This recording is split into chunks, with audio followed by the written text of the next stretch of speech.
In the world of assassins, there's no such thing as a retirement plan. You either die on the job, or you die at the hands of family. And our boy, the Empire's top shadow, is deep in it right now. A woman smiles cryptically behind him, giving the order, "I shall now, yes, my lady, eliminate Simon of Lemia." Simon, a name he'd long buried, now haunting him like a ghost. The rain is coming down in sheets, each drop like a cold blade. But he has no time for that. A silver-haired assassin blocks his path, and he roars, "Lisa, get out of my way. My business is with Lindsay." But she's not budging. Burning with fury, he wastes no more time. "Then I will have to put her to sleep." Secret technique, mur de rouève. A blast of red energy erupts, tearing the rainy night apart. The hit lands, but he knows this is just the appetizer. "I see Lisa has received some special training." And right on cue, a voice drifts from the shadows, dripping with amusement. "You could have easily killed her. Why do you hold back?" A purple-haired woman emerges, a smirk playing on her lips like she's watching a good show. She seems to be enjoying this chaos, maybe even testing him. She knows about Sirica. The realization sends a chill down his spine. The connections here run deeper and are more twisted than he thought. But this is no time to get distracted. A storm of needles fills the air, a needle shower, and he can't dodge it all. The attack lands hard. Pain sears through him, but what's more infuriating is that he's been caught off guard twice in the same damn fight. When it rains, it pours. Another ghost from his past drops in from above, radiating pure hatred. "I may have parted ways with Gunther, but you must still pay for robbing me of my only family, Simon." Simon again. That name is a death sentence. He looks up and meets those familiar, murderous eyes. Those eyes. It's him. He quickly neutralizes the latest attacker. But the real trouble is just getting started. From a purple mist, the woman reveals herself, as if the entire space is her personal domain. "Will you come out of the mist now?" she asks, all high and mighty. But he just stares her down and drops a bomb. "I was certainly surprised that you, a traitor, were more astounded than I was." Her pupils contract. "What?" "That ring," he says, pointing to the artifact on her hand. Invari's ring, a cheat code that absorbs everything from magic to the power of the gods. "You were using it to pretend you were mist, were you not?" Exposed, the woman flies into a rage, purple energy whipping around her. "I'll teach you to be more mindful with that vile tongue of yours," she screams. "Submit to my almighty power." He fell for it. She thinks smugly. The power of the god of the black mist erupts, a massive blast consuming everything in its path. She closes her eyes, savoring the moment of victory, already picturing him turned to dust before her absolute power. How naive. She drags him into her absolute domain, a space where only she can move. Now, how does it feel to be completely helpless? She raises her sword for the killing blow, even taunting him with his old name. "So long, poor Simon of Lemia," or should I say, Simon of the Mist? But, just as the blade is about to kiss his throat, he opens his eyes, a cold smirk playing on his lips. Finally found it. But what a laughable space. And in the next instant, the entire world freezes. The woman is completely stunned. Her space, her rules, shattered by an intruder. She intruded into this space? How is this possible? The only one who could do this, besides the god of the black mist himself, is... Her eyes fill with terror and disbelief. Does this mean it's her? Why do people keep eyeing what is mine? A cold, imperious voice echoes. A woman in a red dress appears out of nowhere, stepping on a defeated foe as purple lightning dances on her fingertips. "How many pieces do you wish to be broken into?" She scoffs, snapping her fingers. "Magic sword KRM. First, let's start by shattering this sorry space." And the entire dimension cracks and falls apart at her command. Fragments of chaotic memory surface. His brother, accusing him of having zero gratitude. That woman, screaming, "You cannot be the successor." He just had to taunt her a little, and she completely lost it. Yep, that's him, Cyan Vert, an assassin used to pulling strings from the shadows. "Do not underestimate me, imposter successor." The woman attacks like a maniac. Cyan watches her calmly, with only one thought in his mind. Talk about zero composure. She is not worthy of being an assassin. He doesn't even bother going all out. A single misty blade, and she's eating dirt. The power gap is just too obvious. "Doubt me?" He lets out a small laugh, a red glint in his eyes. "Then I will simply have to show you the true power of the gods." This time, he's not holding back. The power of the god of the black mist condenses in his hand, forming an orb of pure energy that descends with overwhelming pressure. Some masked dude jumps out, yelling, Try blocking this with your little ring. Cyan just gives him a cold look, a smirk of utter contempt on his face. For him, a taunt of this level doesn't even warrant a frown.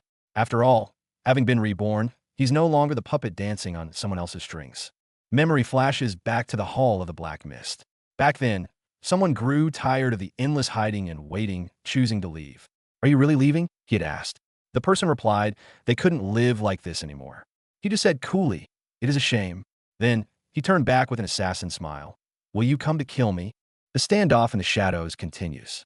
A purple-haired figure issues a warning. "Remember this. If you're ever found to have become corrupt, you'll have to be purged. And if that ever happens, I will come to get the accessory you stole." The other person, wearing a mask, shudders. A threat, a naked threat, yet wrapped in the disingenuous guise of "don't worry." And so I parted ways with Sirika. He left the group that had power, but stayed in hiding. He swore to create a new group, one where those with strength would be recognized for it, because he could not bear to wait endlessly for a so-called successor. He thought he had come so close, but in the end, all that was left were trembling hands and endless regret. In the ruins, the woman fell, blood trickling from her lips. A cold voice asked her, "Any last words?" With her last breath, she managed, "Tell Sirika." This was the final scene from his past life: betrayal, death, and lingering regret. No one can predict their own corruption. This he knows better than anyone, because he could not predict his own. But things are different now. Reborn, he will tear this ridiculous fate apart with his own hands. Red energy erupts from his body, the fire of vengeance, and the declaration of a new beginning. The hotel under the night sky becomes the new hunting ground. He's found his target, a woman with a missing arm. She's surprisingly calm. "I attempted to kill you. I know that you are from a mist. No reason to let me live." She asks if he plans to tell anyone. His reaction, however, is unexpected, a flash of panic in his eyes. And no, it seems things aren't quite so simple. The sounds of pursuing soldiers are getting closer, but a familiar figure breaks through the chaos and rushes towards him. "You suddenly disappeared. I was so worried about you. It's Lisa." Seeing her tear-streaked face touches something soft deep inside him. He pulls her into a tight embrace and declares with absolute certainty, "Never mind that. I'm never letting you out of my sight again." With the emotional reunion handled, it's time for business. He calmly arranges everything, delegating authority to a seemingly reliable woman. He then kneels, patting the other girl's head gently, his tone soft but commanding. "You be a good girl and listen to Lisa. Is that understood?" In this tense atmosphere, he is quietly building his new order. He walks forward, a motley crew at his back, allies, enemies, and potential pawns. A cold grin is fixed on his face, as if he controls everything. But when he recalls the burning castle from his past life, a shadow crosses his mind. "And I hope that when I do, I will not have to witness what I did in my past life." Upon the ruins, a purple-haired woman in a mask confronts him. She seems to be another high-ranking member of the Mist. "So you have successfully purged Lindsay Nylov," she says, a hint of approval in her voice. "I suppose you have some questions for me now." "Damn right he does." And she looks like she holds all the keys. "What was your relationship with Lindsay? Was she also part of the Mist?" he asks, straight to the point. The woman grins. "Yes, she was once a member. My training partner, in fact." The scene flashes back to two assassins in black, fighting side by side.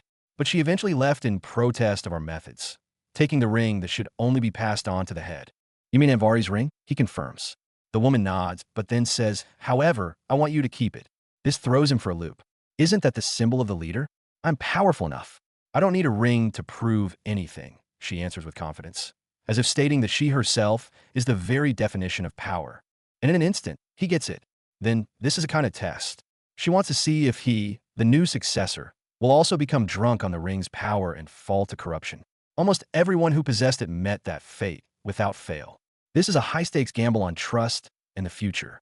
"Are you also going to warn me? Will I also be purged if I become corrupt?" he asks, a hint of challenge in his tone. "I'm a successor. Do you really doubt me?" The woman replies nonchalantly. "It remains to be seen whether you will be a hero or a calamity. For the successor, perhaps such a test is only fair." Scene change. Inside the Chancellor's office at Ruin Academy, the atmosphere is formal. The old Chancellor is entrusting him with the role of a new instructor, hoping he can calm the students who are anxious about Instructor Nella's disappearance. "You can rest assured, Chancellor," he replies respectfully. A new identity, a new stage, but the lurking dangers have never been far away. He politely excuses himself, ready to get acquainted with the campus. However, a clumsy, purple-haired girl bursts through the door, interrupting his thoughts. This new school life after rebirth seems to be more interesting than he imagined. But when he thinks back to the Chancellor, Boris Wilhelm, his eyes turn instantly cold. What strange magic he commands indeed. The shadows of his past life are creeping back. Boris Wilhelm, that name, that overwhelmingly thick stench of blood, it reminds him of the final moments of betrayal in his past life. That man, with a gentle smile on his face, was the one who pushed him into the abyss. And now, this death on legs has become a new instructor at the academy. Fate's idea of a joke is twisted, to say the least. Everyone feels this new instructor is dangerous. The Chancellor says he's exceptionally skilled, but exudes a strange aura. The girls sense an indelible stench of blood on him. That's right, he's practically death on legs. And now, this Reaper is walking straight towards him. Welcome to Ruin, the city of unity. Ironically, the city's security has been beefed up since his rebirth. The tragedy of the bloody banquet is still fresh in his mind. The current peace is nothing but a facade. The girls next to him are still chattering about the strength and security, completely unaware that the real storm is just starting to brew. I'm happy to see you are safe, Lunov, he tells the girl who thanks him. In his past life, he failed to protect those around him. This time, he won't let tragedy repeat itself, even if it means stepping back into that vortex of conspiracy and betrayal. Daily life on campus is full of drama. Girls bickering, clumsy greetings between classmates. Everything seems so peaceful, until the man in the black cloak appears. Boris, a new instructor here at the academy, he introduces himself politely. But Cyan can smell it, the rotten stench of blood beneath that polite exterior. Boris uses the excuse of checking the magic levels of the most talented students to get close to the princess. With a fake smile plastered on his face, he sets his trap step by step. But Cyan just watches from the sidelines, a knowing smirk playing on his lips. Yes, that is perfect. The hunter thinks he's laid the perfect trap, unaware that he's already the prey. Your Highness, wait. Something is not right. He tries to stop the princess, but it's too late. Boris's magic is already in motion, a malevolent force aimed straight at her. At the last possible second, Cyan throws his hand in front of her. The magical backlash sends immense pain through him. But what erupts in his eyes is pure rage and killing intent. W, what do you think you are doing? The students scream his name in terror. Cyn. He stands on the cracked earth, a red light flickering in his eyes. Why? What are you doing here at Ruin Academy? The man who should have died on the front lines, Boris Wilhelm, now descends before him, cloaked in an ominous purple light. The fated showdown has finally arrived. Memories flash back to the battlefield of his past life. Monsters swarmed like a tide. Soldiers fell back, and the defense line was about to collapse. Here they come. Brace yourselves. The shouts echoed through the dust, and an air of desperation hung heavy. Every explosion felt like a prelude to the coming tragedy. Just as the army was on the brink of annihilation, a black figure descended from the sky like a phantom. A crimson sword arc cut through the air, clearing a swath of enemies in an instant. The general grinned. He has finally come. The soldiers cheered. The he they spoke of was Cyan, the shadow of House Vert, the reaper of the battlefield. All those who are wounded, retreat. I will wrap things up here. His voice wasn't loud, but it carried an undeniable authority. Green energy gathered in his hands before transforming into a pillar of light that crashed down from the sky, blasting a massive crater into the battlefield. This was Lord Cyan, the man who could turn the tide of war all by himself. Facing a special-level monster, he was actually a bit bored. I was looking forward to a real fight, but you were much too slow. He effortlessly dodged the attack, conjured a purple void sphere in his hand, and tossed it out casually. The giant monster, and everything around it, was instantly devoured by the void, not even dust remaining. After the battle, someone who shouldn't have been there showed up, wearing a fake smile and spouting compliments. I came because I heard the Northern Line needed support, but it looks like you have gotten things under control. Cyan stared at him coldly, disgust filling his heart. Our men were on the verge of being wiped out.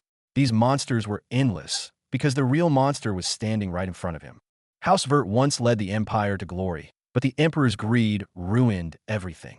The war became endless, the front lines weakened day by day. He knelt in the ruins, watching the flames, with only one thought in his mind. I would never have joined this fight if it were not for my brother. For the brother he once trusted with his life, the one who ultimately betrayed him. This man, Boris, claimed he was handpicked by the Emperor and shared the same ideals as his brother. He smiled, looking harmless, Yet he could effortlessly collect the remnants of magic Cyan had used. This was an extremely dangerous sign. This man wasn't just powerful, he was terrifyingly cunning. He could easily create a magic orb and store it as a marble, a unique skill that amazed others. But for him, this was just a basic trick from his past life as a top assassin. Is something wrong? He asked, seeing the other guy's shocked expression, and gave a confident smile. You hold great potential. Under his guidance, of course. Looking back, his hunt had probably already started by then. But this time, I will not make the same mistake. I will never let anyone take away what I hold dear again. As his companions shouted his name in alarm, he had already made up his mind to rewrite this god-awful script himself. So this is Cyan Vert. A spectral image of Boris loomed in the air, full of scrutiny and malice. He was using his magic to coerce the princess, only to be caught red-handed by Cyan. Lord Cyan, what do you think you are doing to Her Highness? A clueless classmate demanded. Cyan just sighed and face-palmed. Oh my, there seems to be some sort of misunderstanding. Faced with Boris's provocation, Cyan didn't back down an inch. I suggest you go now, before things get any more uncomfortable. His firm stance even made the princess next to him blush. A flicker of puzzlement crossed Boris's eyes, but it was mostly contempt. How puzzlingly hostile, he thought. The game has officially begun. Boris Lehelm, a sorcerer the princess had never even heard of, yet he possessed such immense power. When he tried to control her with his magic, Cyan stepped in, grabbing his wrist. I think you can let go of Her Highness's wrist now. The atmosphere instantly became charged, ready to explode. His playful touch and teasing gaze left even Boris a bit flustered. But the next second, the mood completely shifted. The princess yanked her hand away and scrambled off like a startled rabbit, leaving the two men staring at each other. Was that Instructor Boris someone you know? His companion asked. You never cease to impress me, Senior, Cyan replied, avoiding the question with a confident smile. Don't even think of learning more about him, the princess warned, looking unusually on edge. This, of course, only made him more curious. Just then, a little girl's appearance broke the heavy atmosphere. He performed a small trick, creating a candy waterfall that sent the kids into peals of laughter. Darkness and light, killing and protecting, somehow coexisted within him. Back at the mansion, the light-hearted mood continues. The butler is taking care of the kid. The maid is complaining about having nothing to do. Everything is so normal, so peaceful. But one look, one sentence from Cyan, and the atmosphere freezes. Yes, now. And don't forget to take off your apron first, he says to the butler. A sparring session is about to begin. In the training grounds late at night, a pink-haired girl is swinging a giant claymore. The impossibly heavy weapon looks feather-light in her hands. Wow, she makes that giant claymore look feather-light, his companion exclaims. Cyan just watches quietly.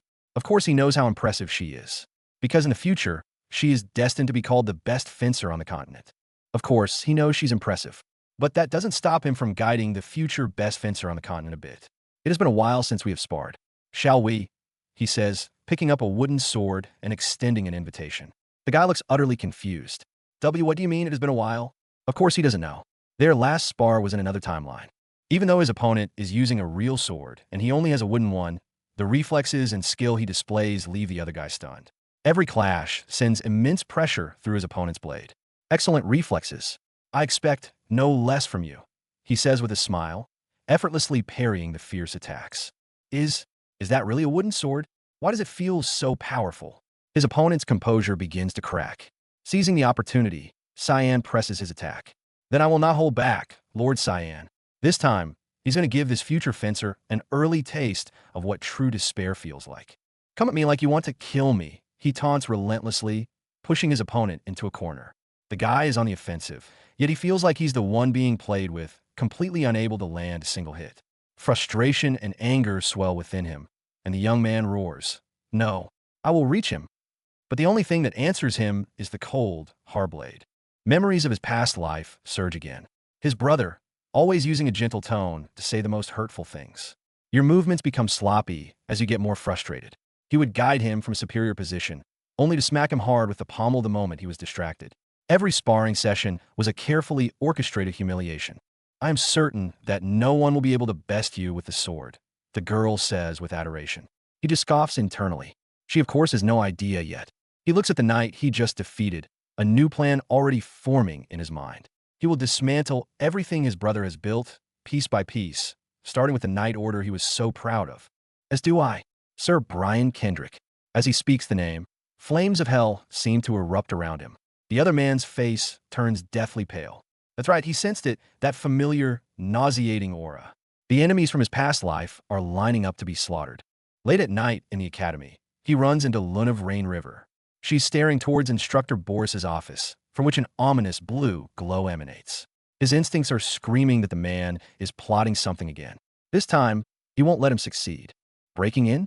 Was it that obvious? Lunav sticks her tongue out playfully. She's curious about Boris's origins because there's absolutely no record of him at the Garam Academy. Cyan gives a wry smile. What an exasperating curiosity.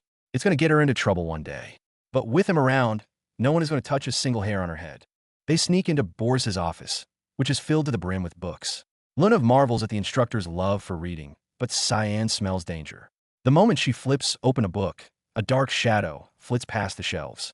Here we go. A man who shouldn't be here appears. To the roof, he says coldly to someone else. Cyan's pupils contract. He recognizes what the man is touching. That is no ordinary book. That is Boris's weapon. The Hiskria. A terrible premonition grips his heart. On the roof, a woman with an eye patch is facing off against a man with white wings. This smell always makes me sick. Enough hiding. Show yourself. Hiskria. The winged man emerges from the light, graceful as an angel, but his words are venomous. It has been too long. Tell me, how does it feel to awake from 300 years of slumber? It wasn't too bad, until I saw you, old KRM. The woman retorts, not backing down. Allow me to tame that tongue of yours. A fight is about to break out. But the winged man says he has no intention of fighting today. Then what? Don't tell me you want to talk. Meanwhile, back in the office, Cyan and Lunav are studying the mysterious book. The letters are arranged like some kind of code, impossible to decipher. I have never seen magic of this kind before, he says. The only thing I can make out now is this illustration, Lunav adds, pointing at a drawing on the page with a grave expression. When their hands touch the illustration of a pendant with a red gem, Cyan's face turns deathly pale. He slams the book shut. We have to destroy this right away, he says, his voice trembling with rage. Because everything started with this, starting with the bloody banquet, and all sorts of other dreadful things. Curses. I was so focused on the book that I didn't sense him coming. By the time he realizes the danger, it's too late. Boris, the man who was supposed to be on the roof, is standing behind him, a hypocritical smile on his face, the sword in his hand glinting coldly. I've been intending to speak with you, Lord Cyan. It is quite an honor to have you come seek me out first. Boris doesn't even lift a finger himself. With a gentle wave of his hand, an invisible force blasts Lunav out of the office. I know it was not the gentlest of means, but you have nothing to worry about, he says to Cyan, the magic book in his hand glowing ominously. She is being safely directed to where she needs to be. This isn't an invitation, it's an eviction. Now, I think we can continue our talk in peace, Boris says with a smile that doesn't reach his eyes. I have a very deep interest in you, Lord Cyan. Not just as a student, but personally. Cyan's heart sinks. He wants nothing more than to kill him on the spot, but that damned Hiskria makes him hesitate. Kairam, of all the times to leave, you had to pick now. On the roof, the confrontation between Kairam and Hiskria is heating up. Hiskria seems to be trying to persuade her to betray her master. The person that my master serves is one who has been chosen by God. In other words, there is no way you can defeat me, he says. So what are you suggesting? That I side with Lumendal and betray my master? Hiskria makes a crazy suggestion for Kairam to take over her master's body. If you were to take over your master's body, would you not become too powerful even for us to face? The suggestion is so absurd that Kairam actually laughs. What could you possibly be hoping to gain from that? Is this god a little bit nuts? 300 years ago, gods and demons warred, and light was ultimately victorious. But after long years of peace, the world began to forget the gods. All awe and respect had corroded. So, the gods on high arrived at a new conclusion. They needed a new darkness to make their light shine all the more brilliantly. That is ridiculous logic, Kairam points out, cutting straight to the chase. So what you're saying is that you want me to take over my master's body and cause chaos, so that you can defeat me and become saviors again. What a brilliant scheme. Too bad she's not the kind of pawn to be moved around so easily. Do you even hear yourself? Kairam can't take it anymore and slashes out with her sword. She's had enough of these self-righteous gods. A demon's sword's destiny is to take over its master's body? To hell with destiny. She follows her own will. You are the ones that defined us as evil, she says coldly. You can solve your own problems. Don't depend on others to clean up your mess. Hiskria seems disappointed by this outcome. A true disappointment indeed, he says. Kram just turns and leaves. Until next time. Hopefully, there won't be a next time. Inside the office, the standoff between Cyan and Boris continues. Boris elegantly stirs his black tea from Spania, as if the earlier conflict never happened. He feigns concern for Cyan, trying to pry information out of him. But Cyan, this monster who has lived 2 lives, isn't about to be fooled so easily. You find that so strange? A teacher taking an interest in his pupils. Boris asks. Cyan retorts, but I don't even attend your lectures. Beneath the phony pleasantries, a cold, killing intent clashes. Cyan scoffs internally. How about you just cut to the chase? Let's just say that I felt an animosity from you, particularly from that look in your eyes. I might go as far as to say it was murderous. Boris finally shows his true colors. I have certainly never met you before, but I have to wonder if you know me somehow. His smile is chilling to the bone. Boris claims to be from an insignificant little village. Lies. Cyan knows it in his gut. He remembers clearly this man's disgraceful secret and how he hid it to his grave, just like he did in his past life. And in this life, Cyan will be the one to expose it. Boris leaves with a parting shot. We'll have plenty of time to get to know each other before you graduate. Meanwhile, the gods in the heavens are scheming. The younger brother of our savior is none other than the wielder of a demon sword. It seems they want to use Cyan to make his so-called savior brother shine all the more brilliantly. Fate. Cyan smirks. What an interesting choice of words. Their plan is simple. Let Cyan, the darkness, rise, and then have his light brother defeat him to solidify his status as the savior. It will not be long before the return of the savior, they firmly believe. But what they don't know is that they chose the wrong pawn. Cyan is nobody's stepping stone. In the Hall of the Black Mist, another mysterious figure appears. Cyan recognizes him. Don't play dumb with me, he says coldly. I just spoke with Hiskria. It seems the conspiracy from the heavens has already reached this shadowy corner of the world. I knew it. You know something. Kram confronts the hooded man. Why haven't you done anything about it? Have you forgotten how they exiled you? It seems she's not the only one abandoned by the gods. Those scumbags are trying to use me and Cyan, she roars. The hooded man just asks calmly. So, is that what you wish for? What do you wish for? To protect Cyan. Her answer is unwavering. The hooded man seems satisfied. Then I will make your wish come true. He gives an order. Take this order with you. All of the mist will come to your and Cyan's aid. A vast, dark power begins to rally to Cyan's side. Even with this new support, Kiram's anger hasn't subsided. Coward, she yells, firing an energy blade at the man. She can't forgive his inaction, can't forgive him for just watching as she and Cyan were used as pawns. The man quietly takes the hit, murmuring, how hurtful. The scene shifts again. This time, it's the grand temple of Lumendal, the god of light. Cyan is kneeling, receiving a holy blessing. He is about to join the Order of Light, to become a frontline soldier fighting monsters for the Empire. But his heart is filled with conflict and struggle.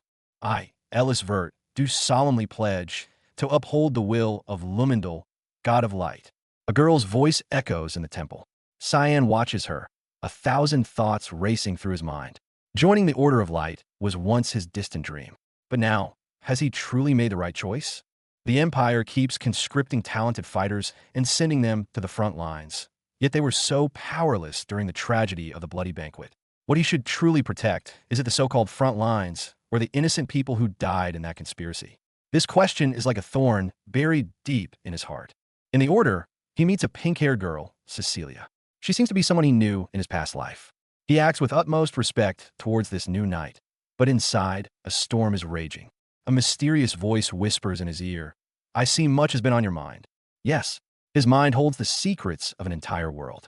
He confides in Cecilia about his confusion, about the endless voices that tire him. The girl comforts him and tells him they've been assigned a new mission. She excitedly draws her sword, her eyes shining with a thirst for battle. And Cyan, pulling himself from his brief moment of confusion, once again becomes the calm, collected assassin. I hereby give you your first mission, Cecilia announces solemnly.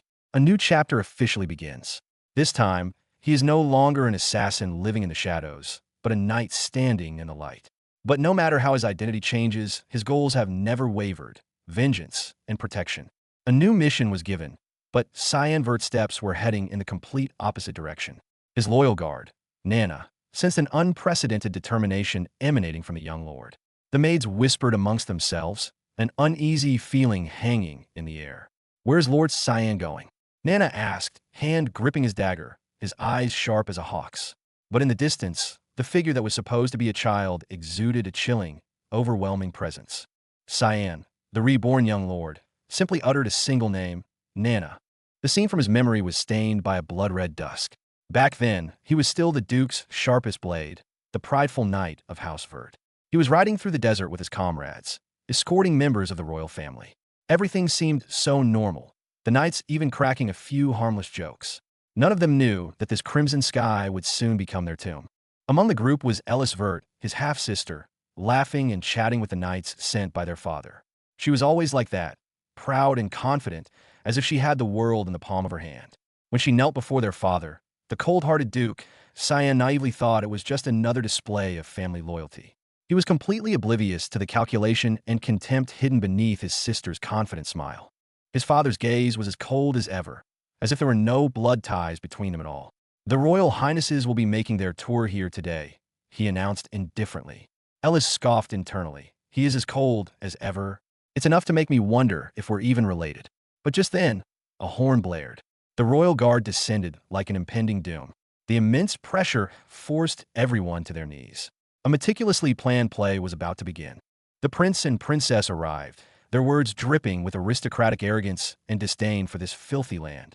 To think people even live in such a disgusting place, the princess commented, pinching her nose.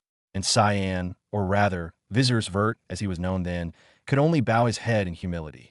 He was like a puppet on a string, perfectly playing the role of a loyal knight, completely unaware that he was walking straight into a massive trap. Rest assured, Your Highness, the knight captain guaranteed with a smile. We are in the very rear lines. If we run into any monsters, they would only be the weakest ones. He paused, his tone shifting with a strange sense of pride. But more importantly, we are accompanied by the House of Vert's best knight. His gaze fell upon Cyan, cold and devoid of any emotion. Cyan simply replied, Greetings, father. It has been a long time. But Ellis, standing nearby, sensed something was wrong. A cold sweat trickled down her cheek. His father's hand rested on his shoulder, its weight feeling less like encouragement and more like a warning. I trust that you will give this mission your all, he whispered. Meanwhile, his favored legitimate brother, Ishel, made no effort to hide his arrogance. Rest assured, father, I'll take care of them. Unlike you, he sneered at Cyan, we are of noble blood. The words stung like needles, but Cyan could only endure them in silence. This was his life, forever living in the shadows. Ishel, the heroic brother whose duty was always to guard the crown prince, was now strangely present at the front lines, tasked with protecting the twin princes and the second princess. Ellis's eyes were filled with suspicion. Is this all a simple coincidence? She wondered, keenly sensing the scent of conspiracy in the air. No, this was no coincidence. It was a meticulously orchestrated murder, and Cyan was the pawn about to be sacrificed. Ellis recalled her 9th birthday. Her brother Ishel had congratulated her on joining the Order of Light at the top of her class, patting her head and saying, Happy birthday, dear sister. But those eyes, those seemingly gentle eyes, held a coldness she couldn't comprehend. She didn't understand it then, but now, she felt she did. It wasn't a blessing. It was an assessment, an evaluation of a pawn's worth. The same thing happened to Cyan. His brother once gave him a 4-star magic scroll as a gift, far beyond his abilities at the time. He thought it was encouragement, a hope that he would one day reach that level.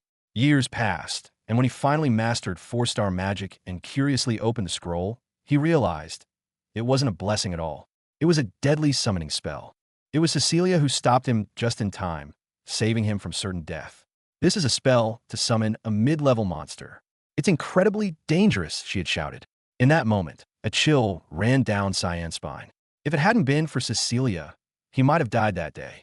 He recalled his brother's gentle back as he handed him the scroll, and a terrifying thought emerged. Did he know? Did he know from the very beginning? Fragments of memory intertwined with the present danger. Under the blood-red sky, a mysterious troop was closing in on the royal carriage. Brother, why did you do it? This was Cyan's final cry from his past life. Inside the carriage, the princes also sensed that something was off. Brother Luenel assigned Ishel to escort us? Suspicious. Yes, everything was far too suspicious. The air was thick with the stench of betrayal. Our eldest brother sent his strongest knight. That's highly unusual. Inside the lavish room, the royals exchanged uneasy glances. We must be prepared for anything, the princess said, her voice trembling slightly. And just then, the ground shook violently. Enemy attack. Your Highnesses, take cover. A knight's roar shattered the false calm. The chaos had begun. It's a special level monster. An Antarak. Screams of panic erupted everywhere. A colossal purple monster burst from the ground, letting out a deafening roar. This wasn't the rear lines at all. It was a carefully designed slaughterhouse. The princes were scared out of their wits. It all happened too fast, too suddenly. A dragon? But the Duke said there wouldn't be any powerful monsters out here. Amidst the screams, the room was blasted to smithereens by a massive shockwave. In the chaos, people scrambled to escape. Protect their Highnesses. Run. The loyal knights formed a human shield, a blue protective barrier flickering precariously under the fierce assault. But it was all a futile struggle. What is an Antarak doing all the way out here in the rear lines? Where are you running off to, you cowards? The knight captain roared in vain. But the real danger wasn't from the monster. Cyan saw him, his righteous brother Ishel, slowly drawing his sword and walking towards the terrified princess. His face showed none of the urgency of a guardian, only cold, murderous intent. I will protect you, he whispered, but the words sounded like a death sentence. Cyan's pupils contracted violently. Was this his plan? Is he going to kill me in the midst of all this chaos? Fear washed over him like a tidal wave. The brother he had always looked up to, the man praised as the family's honor, was about to end his life with his own hands. Ellis let out a cry of disbelief. Brother Ishel? But it was too late. The cold blade, carrying a deadly skill named Wind Blossom, was already upon him. Lady Ellis, Cyan roared, trying to protect her with his last ounce of strength. We have to get away from here. I don't like this. I sense murder in the way Ishel is looking at the princess. He grabbed her hand and sprinted through the chaotic battlefield. This was his final duty as a knight, and his final struggle as a human being. But fate's noose was already tightening around his neck. Behind him, the great beast roared. But before him was something far more terrifying, the human heart. A golden flash of light, the very light he once admired, now delivering death. In the final moments of his life, Cyan finally understood. He had never lived under anyone's light. He had only ever lived in a vast, cold shadow. The attack was deflected. Ishel's full-force strike was blocked by some unseen power, and he himself was sent flying back. Both Cyan and Ellis were stunned. What was happening? Reinforcements? No, it wasn't that. It was an older, more potent force, something hidden deep within Cyan's bloodline, awakening at the threshold of death. Under the blood-red sky, dragons and knights were still locked in combat. But in Cyan's eyes, there was only that golden-haired demon. He glanced at the chaotic battlefield, a self-deprecating sneer playing on his lips. The reborn him stood at the edge of his memories, coldly watching his past self, the foolish, naive version of him who only saw the truth at the very end. Bothersome. Ishel picked himself up from the ground, his eyes growing colder. He raised his sword, glowing with a holy light, preparing for his next attack. The knights recoiled in shock. The power was too immense. The aftershock alone could be fatal. This time, Cyan knew his luck had run out. Protect Lord Ishel. The blindly loyal knights charged forward, buying time for their hero with their lives. Ellis was also caught in the fray, driven back by the ferocious assault until she finally collapsed. Despair, like a great net, descended upon them all. Ishel thought he had won. He closed in, step by step, his eyes filled with the contempt of a victor. I won't go down so easily. Cyan struggled, a defiant red light glowing in his eyes. With his last shred of strength, he launched a counterattack. To Ishel's utter shock, Cyan's blade pierced through his defense. But immediately after, another sword pierced Ellis from behind. See, Cecilia? Cyan couldn't believe his eyes.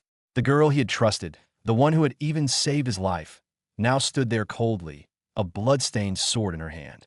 There was more than one attacker. Ishel approached with a chilling smile. You're Ellis Vert, are you not? This massacre, it had been aimed at all of them from the start. Cyan staggered to the ground, his brothers Luenel and Ishel standing behind him. Luenel revealed the truth with a cold sneer. He was planning to eliminate us all during the turmoil, but without dirtying his own hands.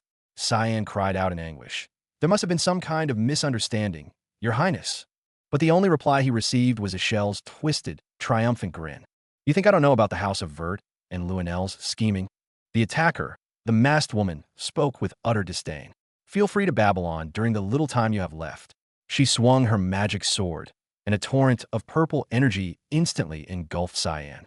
In the face of absolute power, all struggles were futile. Cecilia would never betray me. Even on the verge of death, Cyan stubbornly held onto this belief. She is either being controlled by magic or being blackmailed. She would never abandon me like this.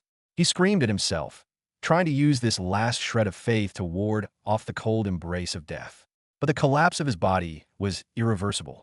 The wolves closed in, drawn by the scent of blood. He knelt on the ground, surrounded by countless beasts.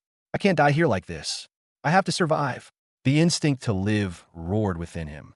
I have to ask her why. Fueled by this obsession, he staggered back to his feet, the fire reigniting in his eyes. Oh, mother of all things and the source of all life. He chanted the ancient spell, the instincts of an assassin merging with the power of magic at his fingertips. Dance at my fingertips. Undine's spear. Spears of blue water instantly pierced through the wolf pack. This was his final counterattack, a magnificent and tragic dance of death. The battle was over. Or rather, his life was over. When he opened his eyes again, he saw not the fires of hell, but the warm light of his own room. Everything had ended, and everything had begun anew. He was back in his childhood, back at a time when he could still change it all.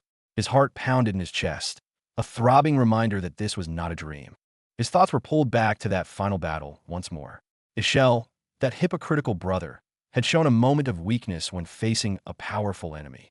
But he always managed to turn the tables because he had countless pawns to sacrifice. And Cyan was his most convenient one. After the battle, he dragged his heavily injured body, struggling to get back. What will I tell the Order of Light? That Princess Violet tried to kill me? They'll never believe me. He thought in agony. The taste of betrayal hurt more than any wound. He had to get out of there first and figure out the rest on the way. However, the path ahead held only more despair. A pack of high-level monsters, salamanders, blocked his way. He was completely surrounded. Pursuers behind him, a death trap before him. I have to think of something. I have to figure out a way to survive. He roared internally, his will to live forged into unyielding steel in the crucible of desperation. Think, just think, he commanded his nearly broken mind. But the flames were already rushing towards him, the scorching heat wave threatening to melt him. His mind was a blank slate. He couldn't think of anything. Death had never been so close. But in that very moment, a sharp blade of light descended from the sky. Misty blade, foggy tempest. An unfamiliar voice rang out, and the giant golden flame dragon was instantly cleaved in two. Cyan looked up in shock, seeing someone he never expected. Who? Who saved him at a time like this? The massive explosion sent him flying, but at the last second, his instincts kicked in and he grabbed onto something. The flame dragon crashed to the ground, the shockwave knocking everyone away. In the chaos, he saw a blond man holding him, his face a mask of anger and tension. And from the dragon's mouth, something seemed to spill out. Sir Brian, then does that mean the other person is... Cyan's companion let out a terrified scream. They recognized the newcomer, which only amplified their fear, because it meant they were facing a power that it could not hope to match. The great beast roared, the earth groaned, and everything pointed towards utter destruction.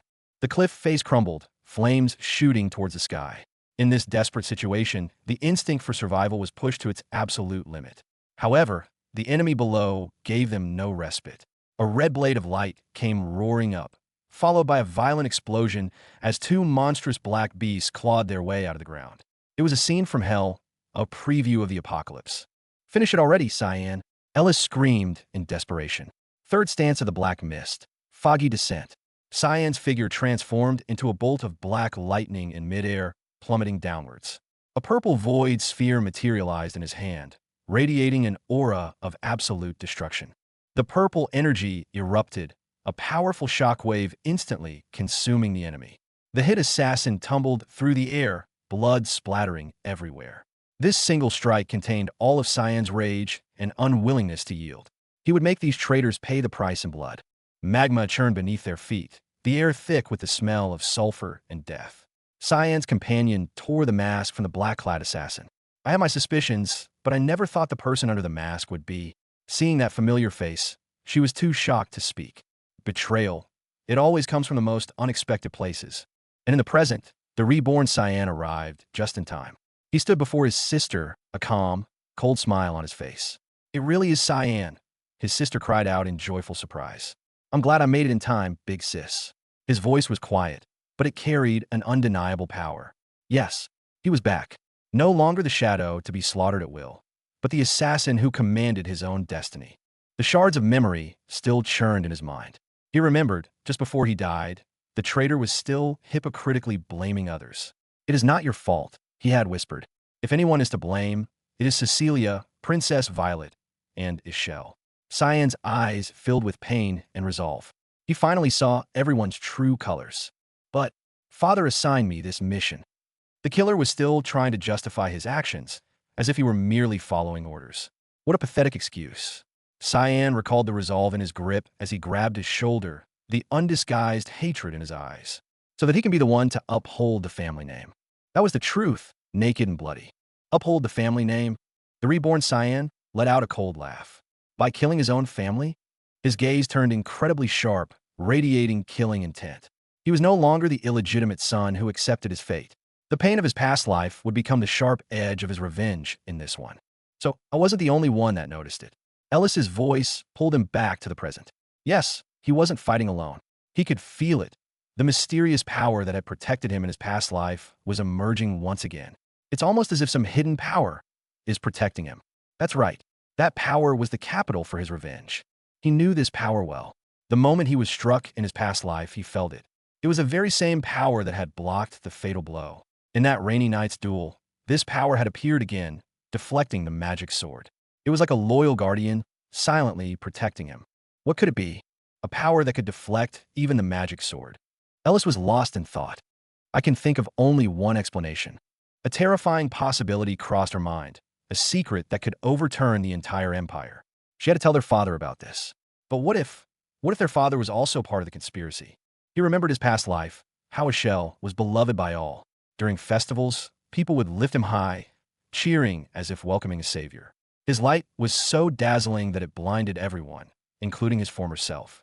No one dared to question him, because to question him was to make an enemy of the entire Order of Light. And I was one of them, Cyan thought with a self-mocking smile. Because everyone called him a hero, I had no reason to think otherwise.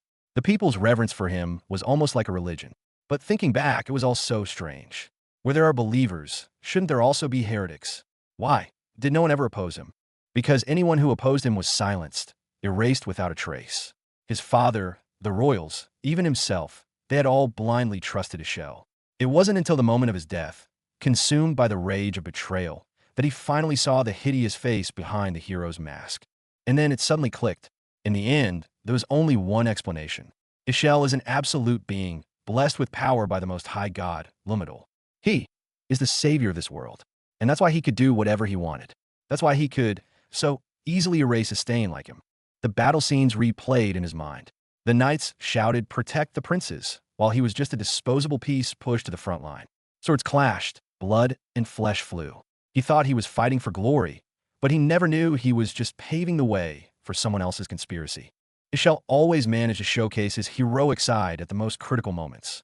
He would deploy his golden aegis, protecting the royals, basking in the praise and adoration of the crowd.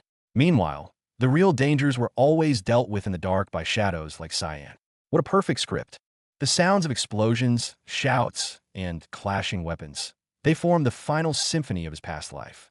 He fell amidst the chaos, watching that man become the sole hero. How ironic. How pathetic. Slashes of purple energy tore the earth apart, every clash causing violent tremors. This was the power of the Savior, something mere mortals could never hope to achieve. He once thought that if he just worked hard enough, he could catch up to his brother. Now he understood. They were never on the same track to begin with. The end of the battle was a devastating explosion. He was slammed into the ground by the shockwave, his bones shattering. He didn't even see how the enemy attacked before it was all over. This was the fate of a shadow assassin, to die silently in some forgotten corner. And Ishelle, standing atop the ruins, received the cheers of the crowd. We're saved. It's all thanks to Lord Ishelle. Even an earth dragon is no match for him. Hearing this praise, Cyan could only laugh. A savior? No, he was just a thief who climbed to the top on the bones of his own family. Rejecting Ishelle would be an act of blasphemy. Ellis's voice was fraught with conflict. Because he was chosen by the highest of all gods, to oppose him is to make an enemy of all his followers. She had served Luminal her entire life, yet she couldn't accept this truth. Her faith crumbled in that moment. But Cyan was no longer bound by such things. I promise, someday, I'll tell you everything, he promised Ellis. I don't want you to bear such a heavy burden by yourself. Sir Brian, who had healed his wounds, became one of the few people he could trust. In this life, he would protect those by his side. I have to talk to Cecilia, Ellis said, her mind made up. I'm going to find out why she betrayed us and help you. Cyan looked at her, a confident smile playing on his lips as red energy gathered at his fingertips. They couldn't have gotten far. The hunt has only just begun. Meanwhile, in a so-called safe house, Cecilia and Princess Violet were in hiding. Suddenly, Cecilia felt a tremor in her soul. Somebody is approaching. I've never sensed this kind of magic before, she cried out in alarm. The princess dismissed her. Impossible. No one knows about this place but me. Before she could finish, a massive shockwave shattered the wall. The fight erupted in an instant. The princess drew her sword to parry, but the attacker's assault was too swift. She was sent flying by a single slash, blood staining her clothes. Seeing the familiar sword, wreathed in blue lightning, her companion gasped, "That's Lady Ellis's sword." Yes, the attacker was Ellis. But her sword was imbued with an unprecedented power. A power that came from Cyan. He had lent a portion of his strength to her. Revenge requires allies. At the same time, Ishel and his men arrived on the battlefield. He gave orders with a cold smile. The rest of you, guard the princes. He still thought he was the hero in control of everything. Little did he know he had already become Cyan's prey. The earth trembled, lava erupted. This apocalyptic scene was the stage set just for him. Cyan's figure moved like a ghost across the battlefield. His Windwalker skill made him as fast as lightning. His opponent, an elite from the Order of Light, was shocked to find that the speed he prided himself on was nothing in front of this child. The intensity of that attack. I thought a skill master was behind it, but it was just a child. I can't let down my guard. The knight focused with all his might, but it was useless. No matter how he attacked, the small figure dodged him with ease. Every clash sent a shiver down his spine. Just what kind of monster was this kid? Who sent you? The knight demanded, panting. Cyan just shrugged, his red pupils gleaming with mockery from under his hood. He didn't even bother to answer. There was no need to explain anything to a dead man. Did you save Lady Ellis? Another knight who arrived asked. Cyan just laughed coldly as his figure vanished into the wind again. Let's see if he'll just scream instead. He toyed with these so-called elites with his overwhelming power and speed. The attacks grew more intense, Cyan's slashes raining down like a storm. The knight could only parry clumsily, each impact numbing his arms. This kid's swordsmanship, it had already surpassed the realm of mortals. There are very few in the Order of Light who can match my speed, the knight boasted, his last stand of defiance. But in the next second, he was sent flying by Cyan's punch, crashing through a tree. Impossible, he's faster than me? He finally realized what kind of being he was up against. And he didn't even draw his weapon. The knight groaned in pain. A flicker of impatience crossed Cyan's eyes. Don't you dare underestimate me, the knight roared one last time, unleashing his skill. Sharp storm, a wave of Cyan energy swept outwards. But to Cyan, an attack of this level was mere child's play. He simply raised a hand, and a massive burst of energy completely shattered the opponent's skill. The knight was blasted away, crashing heavily onto the ground. Impossible. The knight stared at the small figure, a purple sphere of energy gathering in his hand, his eyes filled with despair. Void Sphere. Cyan whispered the skill's name. It was a power from the abyss, capable of devouring all light. The beam of purple light descended from the sky, cleaving the earth and completely consuming the knight. The final expression frozen on his face was one of ultimate pain and shock. He would never understand, even in death, why he lost to a child. After the massive explosion, everything fell silent. The knight lay in the rubble, barely breathing. There was a trace of blood on his lips, but he wore a mocking smile. I couldn't have imagined I'd die in a place like this. You are a true undertaker. Cyan walked up to him, his crimson pupils glowing under the mask. Will you keep silent until the very end? I'm going to die soon anyway, the knight said with acceptance. Just tell me if Lady Ellis is still alive. He looked at Cyan as if trying to read something on his face. I expected you to be in pain, but it seems this death suits me. He slowly closed his eyes. That voice! Before he died, the knight seemed to hear something and his eyes shot open. He remembered the past, remembered how he had been deceived for all these years. He let out a beastly roar. Why have you deceived me all these years? It was a question he would never get an answer to. So, he was a pitiful soul after all. His hometown was destroyed by a monster attack. He was the last survivor on the verge of death. It was the Imperial Knights who saved him, gave him a new life. From that day on, he swore to be loyal to his saviors. The one who took him in was Princess Violet. He thought he was repaying a life debt, but he never knew he was just a blade in the princess's hand. A debt for one's life should be paid in turn by the same. This was his creed, and also the shackle that bound him. The princess ordered him to get close to the House of Vert, becoming a maid at the Vert Manor. Note: original text has gender confusion, adjusted to a male knight in disguise based on the plot, and wait for further instructions. There, he met Lady Ellis. Looking back now, he was filled with regret. If he had never left his hometown, if he had just died under that rubble, then none of this would have happened. The princess's voice echoed in his mind. The day has finally come. Cecilia, note, should be the knight's name. Kill Ellis Vert, the one who threatens my life. The princess was always on her guard against the House of Vert because of their close ties to the first prince. When crisis struck, her fears were amplified. In times of trouble, she is a coward who trusts only herself. Cyan thought of his past life, how he had wasted it serving someone like her. It was laughable. He wouldn't make the same mistake again. He would end this all with his own hands. If you thought you'd be forgiven by showing remorse for what you've done, then you're sorely mistaken. Cyan's voice was as cold as frost, red energy coalescing into a long blade in his hand. Ellis and her companions were stunned. They tried to stop him, but Cyan's resolve was now unstoppable. The blade of vengeance swung down. However, the blade stopped midair. Cyan's target wasn't the pitiful knight, but the true enemy lurking in the shadows. Blood splattered, and a scream tore through the night. The one who was hit was another unexpected person. Curses! What's taking Cecilia so long? Princess Violet muttered anxiously in her hiding spot. Why is this happening now, of all times? Little did she know, a giant net was already closing in on her. So this is where you were hiding. A cold voice spoke from behind her. Your Highness. The person who arrived was none other than Ishel. He was here under orders to escort the princess back. His appearance plunged the princess into complete despair. How did he find this place? The princess stared at Ishel in terror. But Ishel simply said calmly, I've come to escort you back. Your Highness. His tone was respectful, but the coldness in his eyes made the princess feel as if she had fallen into an ice cavern. You come crashing in here as if you intend to kill me, the princess said, trying to maintain her composure. But Ishel just smiled. I was indeed planning on eliminating you. Prince Fabian, Prince Nerobian, and you were all supposed to die during that monster attack. Did you really think you could get away with it? Shameless knave, the princess shrieked in anger. But Ishel paid her no mind. I was not done talking, Your Highness. He raised his weapon, and a holy light shone from it, a gift from the gods, and also the blade that executes sinners.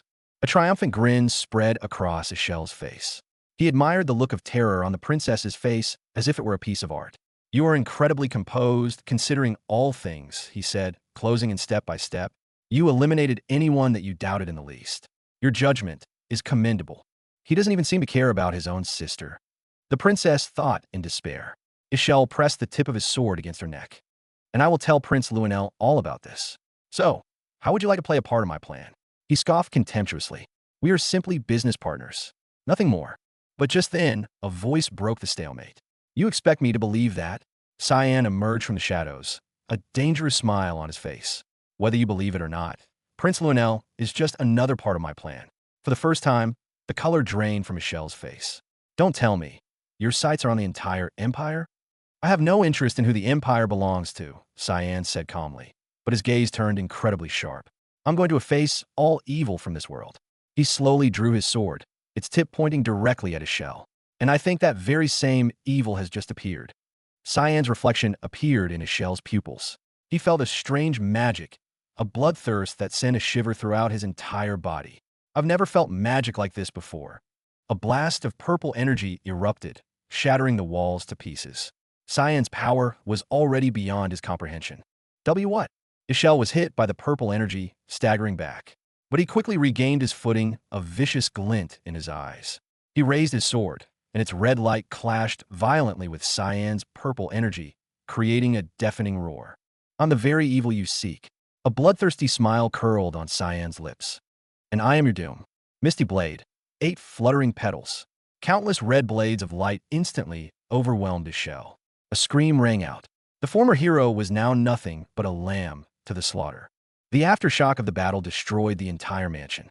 Cyan stood unharmed amidst the ruins, watching everything with cold indifference. And on the bed, his younger self was staring out the window in terror.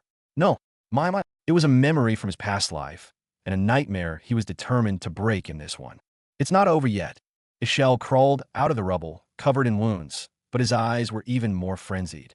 He unleashed his final trump card, Admit. Red and purple energy gathered around him, forming a destructive storm. He was going to take Cyan down with him. The golden holy sword, Ascalon, descended from the heavens, carrying the power to judge all. A massive explosion blasted a deep crater in the ground. Cyan was sent flying by the shockwave, but he didn't panic, because he knew that in this battle, victory would ultimately be his. Curses! He even knows how to use spatial magic. Ishel roared in frustration. His attack was blocked by an invisible barrier. That was Cyan's hidden power. A vortex of red and purple energy neutralized Ishel's counterattack. The once chosen son of God seemed so powerless before a true genius. Ishel was struck by his own power, letting out a pained scream as golden lightning exploded across his body.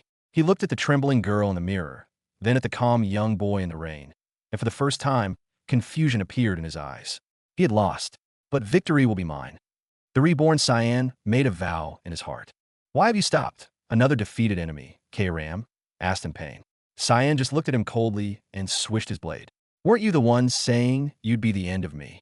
His voice was filled with mockery. He would make these people, who once stood so high above, taste the bitterness of humiliation and despair. Kill him, kill him. Some power within K-Ram was roaring, causing him unbearable pain. But in the end, he chose to retreat. Watching his comrade get severely injured, Ishel let out a furious roar. What have you done to her? That must have been your objective, Cyan said coldly, watching the figure disappear into the red mist. An organization calling itself the Mist had resurfaced. This purge was ordered by no one. It was simply done according to the natural order of things. The enemy left behind these cryptic, yet incredibly cruel, words. So, it was true. They are active again. Cyan looked up at the sky, memories of his past life flooding back. He thought he was a goner, but fate had given him a second chance. This time, he would not let tragedy repeat itself. Is it bad? Ellis asked. Yes. I've never felt this kind of pain before. Cyan held his forehead, the after effects of his rebirth causing a splitting headache. But what pained him more was the feeling of powerlessness from his past life. I can't believe I couldn't even touch him. But now he had a new hope. The gem of the Duran Dark, a weapon of the gods, might just be able to help him defeat that savior. No, don't do it. It could kill you. Ellis tried to stop him, but Cyan's gaze was unwavering. I have people to protect now. He was no longer the shadow who lived only for himself. He had bonds and a reason he must fight. I won't make the same mistake I did in my past life. Cyan clenched his fists, a raging fire burning in his eyes. If I have to go beyond common sense to beat him, then I'll go beyond it. The young assassin's path of revenge has just begun. This time, he will rewrite everything and tear apart that false light with his own two hands.